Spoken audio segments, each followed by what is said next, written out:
ഇന്ന് ഓഗസ്റ്റ് 13, നാളെ കഴിഞ്ഞ് മറ്റന്നാൾ ഓഗസ്റ്റ് 15.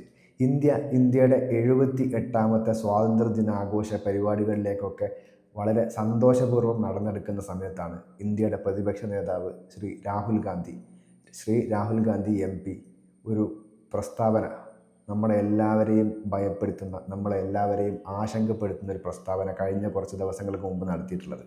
എത്ര പേര് നിങ്ങളിൽ അത് കേട്ടിട്ടുണ്ട്, അറിഞ്ഞിട്ടുണ്ട് എന്നുള്ളതിനെക്കുറിച്ചൊന്നും എനിക്ക് വലിയ ധാരണയില്ല. കാരണം ഈ ഒരു ഇഷ്യൂ മാധ്യമങ്ങളൊക്കെ ചെറിയ രീതിയിൽ അവരുടെ TRP കൂട്ടാൻ വേണ്ടിയിട്ടുള്ള ചില സ്റ്റണ്ട് എന്നുള്ള തരത്തിലല്ലാതെ അതിലപ്പുറത്തേക്ക് മാധ്യമങ്ങളൊക്കെ ഈ വിഷയത്തിനെ സീരിയസ് ആയിട്ട് എത്രത്തോളം എടുത്തിട്ടുണ്ട് എന്നുള്ള കാര്യത്തിൽ എനിക്ക് നല്ല സംശയമുണ്ട്. മാത്രമല്ല, എത്ര സീരിയസ് ആയിട്ട് ഇതിനെ മറ്റ് രാഷ്ട്രീയ പാർട്ടികൾ എടുത്തിട്ടുണ്ട്, ജനങ്ങൾ എടുത്തിട്ടുണ്ട് എന്നുള്ള കാര്യത്തിൽ എനിക്ക് നല്ല സംശയമുണ്ട്. കാരണം നമ്മുടെ ചുറ്റുവട്ടത്തും കഴിഞ്ഞ കുറച്ച് ദിവസങ്ങളായിട്ട് ഇതിനെക്കുറിച്ച് എന്തെങ്കിലും സമരങ്ങളോ പ്രതിഷേധങ്ങളോ ഒരു പൊതുയോഗം പോലും ഈ ഇഷ്യൂവിനെ കുറിച്ച് ജനങ്ങളെ ബോധവൽക്കരിക്കാൻ വേണ്ടിയിട്ട് നടന്നിട്ടില്ല. ഈവൻ കോൺഗ്രസിൻ്റെ ഭാഗത്തു നിന്ന് പോലും നമ്മുടെ നാട്ടിൽ, മീൻസ് ഞാൻ പറയുന്നത് നമ്മുടെ കേരളത്തിനകത്താണ്, അങ്ങനെ ഒരു എഫേർട്ട് എടുത്തതായിട്ട് ഞാൻ കാണുന്നില്ല. എന്തുകൊണ്ടായിരിക്കും ഇത് ഇത്ര സില്ലിയായിട്ട് ആൾക്കാർ കാണുന്നത് എന്നതിനെക്കുറിച്ച് എനിക്ക് നല്ല സംശയമുണ്ട്. കാരണം കഴിഞ്ഞ 3 ടേമായിട്ട് ഇന്ത്യ ഭരിച്ചുകൊണ്ടിരിക്കുന്നത് BJP എന്ന് പറയുന്ന രാഷ്ട്രീയ പാർട്ടിയാണ്. അവർക്കെതിരെ ഇതിനു മുമ്പും പല രീതിയിലുള്ള സമരങ്ങളും പ്രതിഷേധങ്ങളും ഒക്കെ ഉണ്ടായിട്ടുണ്ട്. പക്ഷേ എന്തുകൊണ്ട് ഈ ഇഷ്യൂവിൽ അങ്ങനെ ഉണ്ടാവുന്നില്ല എന്നുള്ളത് ആശങ്കപ്പെടുത്തുന്ന ഒരു സംഭവം തന്നെയാണ്. ഒട്ടും ഇല്ലെന്നല്ല ഞാൻ പറയുന്നത്, പക്ഷേ ഇങ്ങനെ മതിയോ, ഈ ഇഷ്യൂവിൻ്റെ സീരിയസ്നെസ് അനുസരിച്ച് ഇങ്ങനെ മതിയോ എന്നുള്ളതാണ് എൻ്റെ ചോദ്യം. ഇനി നമുക്ക് നേരെ വിഷയത്തിലേക്ക് വരാം. ഒരു രാഷ്ട്രീയ പാർട്ടിയുടെ അധ്യക്ഷൻ കൂടിയാണ് മിസ്റ്റർ രാഹുൽ ഗാന്ധി. സോ അവർക്ക് ഉറപ്പുണ്ടാവും, ഇന്ന മണ്ഡലത്തിൽ നമുക്ക് വോട്ടേഴ്സ് കൂടുതലുണ്ട്, അതുകൊണ്ട് ഇന്ന മണ്ഡലത്തിൽ നമ്മൾ ജയിക്കാൻ സാധ്യതയുണ്ട്. അങ്ങനെയുള്ള കുറച്ച് മണ്ഡലങ്ങൾ എന്തായാലും ഉണ്ടാവുമല്ലോ. കാരണം ഇന്ത്യൻ നാഷണൽ കോൺഗ്രസ് എന്ന് പറയുന്നത് ഇപ്പോഴും അത്ര നമ്മൾ എഴുതി തള്ളേണ്ട പാർട്ടിയൊന്നുമല്ല. ഇന്ത്യയിലുള്ള 2nd ലാർജസ്റ്റ് പാർട്ടിയായിട്ട് ഇപ്പം ഇന്ത്യൻ നാഷണൽ കോൺഗ്രസ് തന്നെയാണുള്ളത്. സോ അവർക്ക് അവരുടെ ശക്തി കേന്ദ്രങ്ങളിൽ പലയിടത്തും അവർ തോൽക്കുന്ന സമയത്ത്, അങ്ങനെ 1 അല്ല 2 അല്ല 3 അല്ല അനേകം സ്ഥലങ്ങളിൽ അങ്ങനെ അവർ വിജയം പ്രതീക്ഷിച്ച സ്ഥലത്ത് വലിയ ഭൂരിപക്ഷത്തിനൊക്കെ തോൽക്കുന്ന സമയത്ത് സ്വാഭാവികമായിട്ടും അത് എങ്ങനെയാണ് എന്നതിനെക്കുറിച്ച് അന്വേഷിക്കാൻ ഒരു ത്വര അവർക്ക് എന്തായാലും ഉണ്ടാവും. അത് നമ്മൾ സന്ദേശം സിനിമയെ കണ്ട പോലെ എന്തുകൊണ്ട് നമ്മൾ തോറ്റു എന്നുള്ളത് രാഷ്ട്രീയ പാർട്ടികൾ അന്വേഷിക്കാത്ത വിഷയമൊന്നുമല്ല. അത് ഒരു സർക്കാസം മാത്രമൊന്നുമല്ല, എല്ലാ രാഷ്ട്രീയ പാർട്ടികളും ഇതിനെക്കുറിച്ച് അന്വേഷിക്കും. അങ്ങനെ അന്വേഷിക്കാൻ വേണ്ടിയിട്ടാണ് രാഹുൽ ഗാന്ധി ഇലക്ഷൻ കമ്മീഷനോട് വോട്ടേഴ്സ് ലിസ്റ്റ് ചോദിച്ചിരുന്നത്. കൊടുത്തില്ല. അങ്ങനെ പലതവണ ചോദിച്ചിട്ടും വോട്ടേഴ്സ് ലിസ്റ്റ് കൊടുത്തില്ല. അവസാനം സഹി കെട്ടിട്ട് കൊടുത്തു. എങ്ങനെ പറ്റുവാണെങ്കിൽ ഇതൊക്കെ നീ എണ്ണിയെടുത്തു എന്ന് ഉള്ള രീതിയിൽ ഏകദേശം ഒരാൾക്കൊക്കെ ഒരു 4-5 കെട്ട് പേപ്പേഴ്സ്, ബണ്ടിൽ ഓഫ് പേപ്പേഴ്സ്, അതാണ് കൊടുത്തത്. എന്തുകൊണ്ടായിരിക്കും അത് കൊടുത്തിട്ടുണ്ടാവുക എന്നുള്ളത് അരിയാഹാരം കഴിക്കുന്ന ആർക്കും മനസ്സിലാവും. കാരണം ഡിജിറ്റലായിട്ടുള്ള വോട്ടേഴ്സ് ലിസ്റ്റാണ് കൊടുത്തിട്ടുള്ളതെങ്കിൽ 15 മിനിറ്റ് കൊണ്ട് ഈ കള്ളി വെളിച്ചത്താവുമായിരുന്നു. പക്ഷേ ഇങ്ങനെ പേപ്പറാക്കി കൊടുത്തു കഴിഞ്ഞാൽ അത് വെരിഫൈ ചെയ്യാതിരിക്കും എന്നുള്ളൊരു പ്രതീക്ഷയുടെ പുറത്തായിരിക്കണം കൊടുത്തത്. പക്ഷേ രാഹുൽ ഗാന്ധിയും അദ്ദേഹത്തിൻ്റെ സംഘവും തളർന്നില്ല. അവരൊരു പ്രത്യേക ടീം രൂപീകരിച്ചുകൊണ്ട് ആ ഫോമുകളെക്കുറിച്ച് പഠിച്ചു. 6 മാസത്തെ കഠിന പരിശ്രമത്തിൻ്റെ ഭാഗമായിട്ട് അവർ കണ്ടെത്തിയ വിവരങ്ങൾ ലോകത്തിനെ ഞെട്ടിപ്പിക്കുന്നതാണ്. ഇന്ത്യയെ മാത്രമല്ല, ലോകത്തിനെ ഞെട്ടിപ്പിക്കുന്നതാണ്. കാരണം ഇന്ത്യൻ ജനാധിപത്യത്തിലുള്ള ഒരു ജനാധിപത്യ വിശ്വാസിയുടെ വിശ്വാസത്തെ പൂർണ്ണമായിട്ടും ചോദ്യം ചെയ്യുന്ന രീതിയിലുള്ള ചില പ്രസ്താവനകളാണ് ഈ വോട്ടേഴ്സ് ലിസ്റ്റ് പരിശോധിച്ചിട്ട് എന്ന് പറഞ്ഞുകൊണ്ട് രാഹുൽ ഗാന്ധി പുറത്തുവിട്ടിട്ടുള്ളത്. മഹാദേവപുര എന്ന് പറയുന്ന ആ ഒരൊറ്റ കോൺസ്റ്റിറ്റ്യുവൻസിയിൽ അവർ കണ്ടെത്തിയിട്ടുള്ള അലിഗേഷൻസ് ഇത്രയൊക്കെയാണ്. ഡ്യൂപ്ലിക്കേറ്റ് വോട്ട്, വ്യാജ വോട്ടുകൾ 11,965 വ്യാജ വോട്ടുകൾ, വ്യാജ അഡ്രസ്സുകളിലുള്ള വോട്ടുകൾ 40,009. അതായത് ഹൗസ് നമ്പർ 000 ആയിരിക്കും, അല്ലെങ്കിൽ house number means address ABCDEFG LMNOPQR അങ്ങനെയൊക്കെ ആയിരിക്കും അഡ്രസ്സ്. അങ്ങനെയുള്ള ഡ്യൂപ്ലിക്കേറ്റ് അഡ്രസ്സുകൾ 40,009 എണ്ണമാണ്. ഒരു വ്യക്തിക്ക് തന്നെ 4 ബൂത്തുകളിൽ, ഒരേ മണ്ഡലത്തിലുള്ള 4 ബൂത്തുകളിൽ ഒരു വ്യക്തിക്ക് വോട്ട്. അതിൻ്റെ സീരിയസ്നെസ് നിങ്ങൾ ആലോചിച്ച് നോക്കണം. 4 ബൂത്തുകളിലാണ് ഒരു വ്യക്തിക്ക്. അങ്ങനെ എത്രയോ വ്യക്തികൾ, രണ്ടും മൂന്നും മണ്ഡലത്തിലുള്ള വ്യക്തികൾ എത്രയോ എണ്ണം ഉണ്ടെന്നാണ് പറയപ്പെടുന്നത്. പിന്നെ ഫോട്ടോ വ്യക്തമല്ലാത്ത വോട്ടർ കാർഡിൽ നമുക്കറിയാം ഫോട്ടോ, നമ്മുടെ എല്ലാവരുടെയും ഫോട്ടോ അതിൻ്റെ കൂടെ അറ്റാച്ച് ചെയ്തിട്ടുണ്ടാകും. ഫോട്ടോ വ്യക്തമല്ലാത്ത 4132 വോട്ടേഴ്സ്. അതായത് ഒന്നെങ്കിൽ വ്യക്തമാവാത്ത രീതിയിൽ അത്രയും ചെറിയ സൈസുള്ള ഫോട്ടോ ആയിരിക്കും, സൂക്ഷ്മദർശിനി ഉപയോഗിച്ചാൽ പോലും കാണാൻ പറ്റില്ല, അത്രയ്ക്ക് അൺക്ലിയർ ആയിട്ടുള്ള ഫോട്ടോ, അല്ലെങ്കിൽ ഫോട്ടോയേ ഇല്ല, അങ്ങനെയുള്ള 4132 വോട്ടേഴ്സ്. പിന്നെ ഡൗട്ട്ഫുൾ ഫ്രഷ് വോട്ടേഴ്സ്, അതായത് സംശയാസ്പദമായ രീതിയിൽ കണ്ടിട്ടുള്ള ഫ്രഷ് വോട്ടേഴ്സ്, അത് 33,692. എങ്ങനെയായിരിക്കും സംശയാസ്പദമായ രീതിയിൽ കണ്ടിട്ടുണ്ടാവുക എന്നുള്ളതല്ലേ. ഈ ഫോം 6 എന്ന് പറയുന്ന ഫോം ഉപയോഗിച്ചിട്ടാണ് വോട്ടേഴ്സ് ലിസ്റ്റിലേക്ക് നമ്മുടെ പേര് ആഡ് ചെയ്യുക. സ്വാഭാവികമായിട്ടും 19, 18, 20, 21 വയസ്സൊക്കെയുള്ള ആളുകളെയാണ് സ്വാഭാവികമായിട്ടും ഫോം 6 ഉപയോഗിച്ചിട്ട് പുതുതായിട്ട് വോട്ടേഴ്സ് ലിസ്റ്റിൽ പേര് ചേർക്കുക എന്നുള്ള പ്രക്രിയയിലേക്ക് ഉണ്ടാകുന്ന ആളുകളുടെ പ്രായമാണ് ഈ പറഞ്ഞത്. 18, 19, 20 ആ ഒരു പ്രായത്തിലുള്ള ആൾക്കാരായിരിക്കും എന്തായാലും ഉണ്ടാവുക. പക്ഷേ എങ്ങനെയാണ് 59, 60 ഒക്കെ വയസ്സുള്ള ആളുകൾ, 58, 59 ഒക്കെ വയസ്സുള്ള ആളുകൾ ഇത്രയും കൂടുതലായിട്ട് ഫോം 6 ഉപയോഗിച്ചിട്ട് പുതുതായിട്ട് വോട്ടേഴ്സ് ലിസ്റ്റിൽ പേര് ചേർക്കുക? അതിനകത്തുണ്ടാവുമല്ലോ ഒരു ഫാൾസ് ഇൻറ്റൻഷൻ. സോ ഇങ്ങനെയുള്ള ഇതെല്ലാം കൂടി കൂട്ടി ഏകദേശം 1,250,000 വോട്ടുകളാണ് കള്ള വോട്ടുകളായിട്ട് അല്ലെങ്കിൽ ഇങ്ങനെ വ്യാജ വോട്ടുകളായിട്ട് ശേഖരിക്കാൻ സാധ്യതയുള്ളത് എന്ന് പറഞ്ഞുകൊണ്ടാണ് ഈ ലിസ്റ്റ് അദ്ദേഹം പുറത്തു വിട്ടിട്ടുള്ളത്. ഇതങ്ങനെ ഒരു വോട്ടേഴ്സ് ലിസ്റ്റ് നോക്കിയിട്ട് മാത്രമല്ല, ഇവർ ഗ്രൗണ്ട് ലെവലിൽ ഇറങ്ങി പണിയെടുത്തു. അവിടെ പോയി ആ പല സ്ഥലങ്ങളിലും ചെന്ന് അന്വേഷിച്ചു. ഒരാൾക്ക് 2 വോട്ട് അല്ലെങ്കിൽ ഒരാൾക്ക് തന്നെ 3 വോട്ട് എന്നൊക്കെ രീതിയിൽ വന്നതിനെക്കുറിച്ച് അവർ അന്വേഷിച്ചു, അത് കണ്ടുപിടിച്ചു.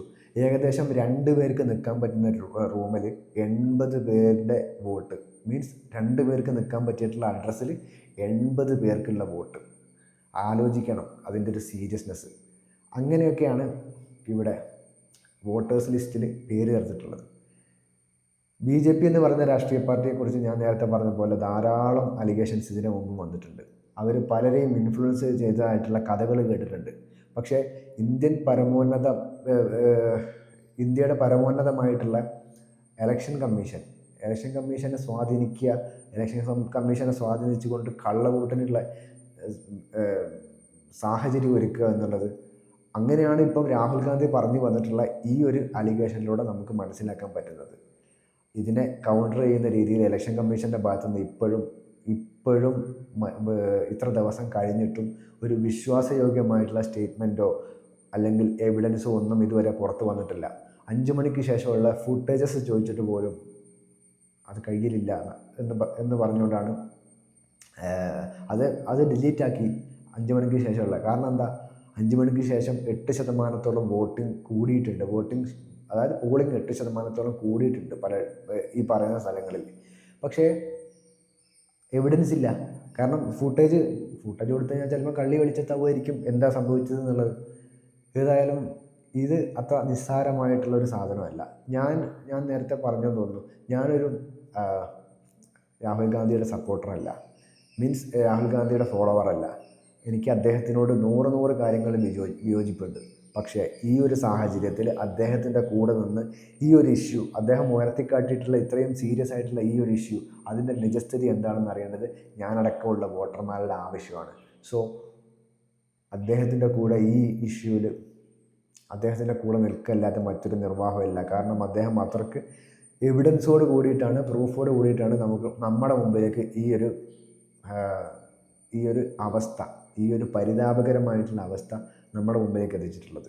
ഇത് എന്തായാലും മീൻസ് കോർട്ടിൽ നിന്ന് ക്വസ്റ്റ്യൻ ചെയ്യാൻ പറ്റും എന്ന് ഒന്നും എനിക്ക് തോന്നുന്നില്ല. കാരണം അന്വേഷിച്ച സമയത്ത് എനിക്ക് അറിയാൻ പറ്റിയിട്ടുള്ളത് ഇലക്ഷൻ കഴിഞ്ഞ് 45 ദിവസത്തിനുള്ളിൽ അതിനെക്കുറിച്ച് എന്തെങ്കിലും കംപ്ലൈൻറ്റ് ഉണ്ടെന്നുണ്ടെങ്കിൽ കൊടുക്കണം എന്നാണ്. ഇലക്ഷൻ കഴിഞ്ഞിട്ട് ഇപ്പം ഏകദേശം 1 വർഷം ആവാറായി. ഇനി വർഷം കഴിഞ്ഞോ? ഒരു വർഷമൊക്കെ ഏകദേശം കഴിഞ്ഞിട്ടുണ്ടാവണം. ഈ സമയത്ത് ഇനി കോടതി മുഖേന മുന്നോട്ട് പോയിട്ട് കാര്യമില്ല. പിന്നെ എന്താ ചെയ്യാനുള്ളത്? ജനങ്ങളെ ഈ വിവരം അറിയിക്കുക എന്നുള്ളതാണ്. കൂടുതൽ മണ്ഡലങ്ങളിലേക്കുള്ള കാര്യങ്ങൾ അന്വേഷിക്കുക, ജനങ്ങളെ അത് അപ്പം അറിയിച്ചുകൊണ്ടിരിക്കുക എന്നുള്ളത് മാത്രമാണ് ഇവിടെ ചെയ്യാനുള്ളത്. യഥാർത്ഥത്തിൽ ഇന്ത്യൻ ഇപ്പം ഈ ഗവൺമെൻറ്റിനെ തിരഞ്ഞെടുക്കപ്പെട്ടതാണോ അതിൽ അവർ സ്വയം തിരഞ്ഞെടുപ്പിച്ചതാണോ, ഇതേപോലെയുള്ള മാൽ പ്രാക്ടീസുകളിലൂടെ അവർ സ്വയം തിരഞ്ഞെടുപ്പിച്ചതാണോ എന്നുള്ളതും ഇപ്പോൾ ഒരു ചോദ്യചിഹ്നമാണ്. ഇലക്ഷൻ കമ്മീഷൻ പൂർണ്ണമായിട്ടും ചെയ്തിട്ടുള്ളത് തെറ്റാണെന്ന് പറയാൻ മാത്രം ഒന്നുമല്ല ഞാനിവിടെ വന്നിട്ടുള്ളത്. പക്ഷേ ഞങ്ങളെ വിശ്വസിപ്പിക്കണം, ഇലക്ഷൻ കമ്മീഷൻ ഞങ്ങളെ വിശ്വസിപ്പിക്കണം. ഈ പറയുന്നത് പോലെയുള്ള രീതിയിലല്ല ഞങ്ങൾ ഈ കഴിഞ്ഞ 2024 ലോക്സഭാ ഇലക്ഷൻ നടത്തിയിട്ടുള്ളത് എന്ന് ഞങ്ങളെ വിശ്വസിപ്പിക്കണം. ഞങ്ങളെ മീൻസ് വോട്ടേഴ്സിനെ വിശ്വസിപ്പിക്കണം. ഇന്ത്യൻ ജനാധിപത്യ വ്യവസ്ഥയിൽ വിശ്വസിക്കുന്ന ഇന്ത്യൻ ഗവൺമെൻറ്റിൻ്റെ കീഴിൽ ഇന്ത്യൻ ഇലക്ഷൻ കമ്മീഷൻ്റെ കീഴിൽ വോട്ടുള്ള ഓരോ വ്യക്തിയെയും വിശ്വസിപ്പിക്കൽ ഇപ്പം അവരുടെ ബാധ്യതയാണ്.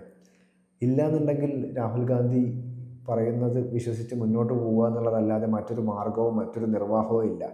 എന്തുകൊണ്ടായിരിക്കും രാഷ്ട്രീയ പാർട്ടികൾ മറ്റു പലരും ഇതിനെ സീരിയസ് ആയിട്ട് കാണാത്തത് എന്നുള്ളതിൽ ഒരു ആശങ്കയുണ്ട്. കേരളത്തിലായാലും മറ്റു സ്ഥലങ്ങളിലായാലും ഇതിനെക്കുറിച്ചുള്ള പ്രധാനപ്പെട്ട വലിയ ചർച്ചകളോ അല്ലെങ്കിൽ സമരങ്ങളോ ഒന്നും പുറത്തു വരുന്നില്ല. ഇതാരും ചോദ്യം ചെയ്യുന്നില്ല. ഈവൻ കഴിഞ്ഞ ഒരു വർഷമായിട്ട് ഇന്ത്യയിൽ പ്രതിപക്ഷത്തിന് തന്നെ ഒരു സ്കോപ്പും ഇല്ലായിരുന്നു. പ്രതിപക്ഷം ഇന്ത്യയിലും കേരളത്തിലും ഒക്കെ തന്നെ പ്രതിപക്ഷം ഇപ്പം സൈലൻ്റാണ്.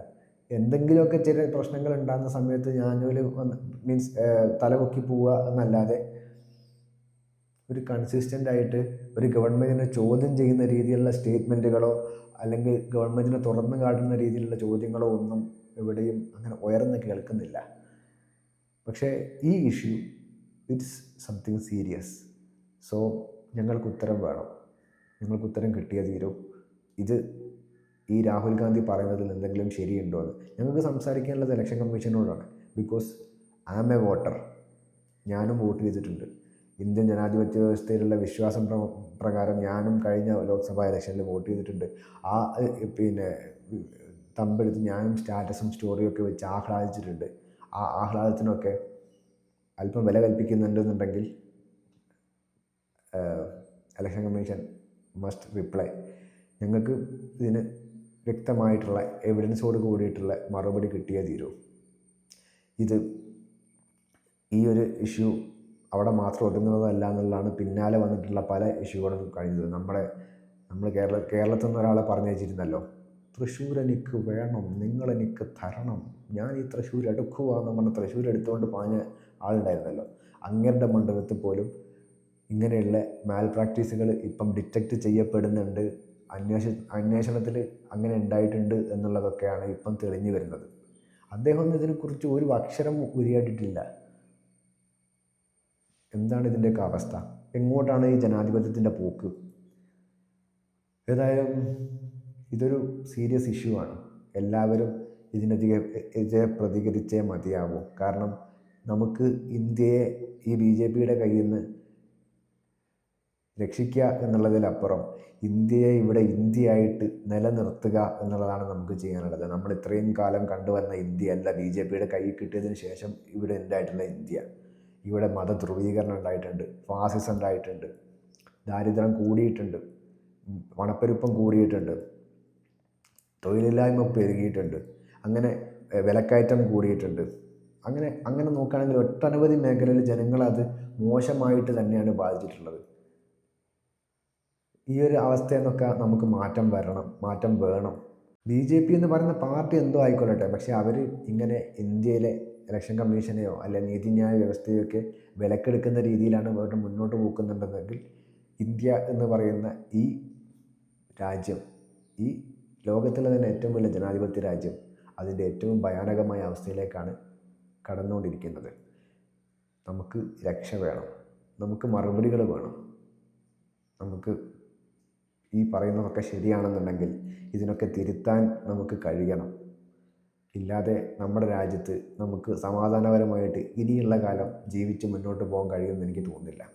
ഇലക്ഷൻ കമ്മീഷൻ അതിന് മറുപടി പറയുന്നത് വേണം.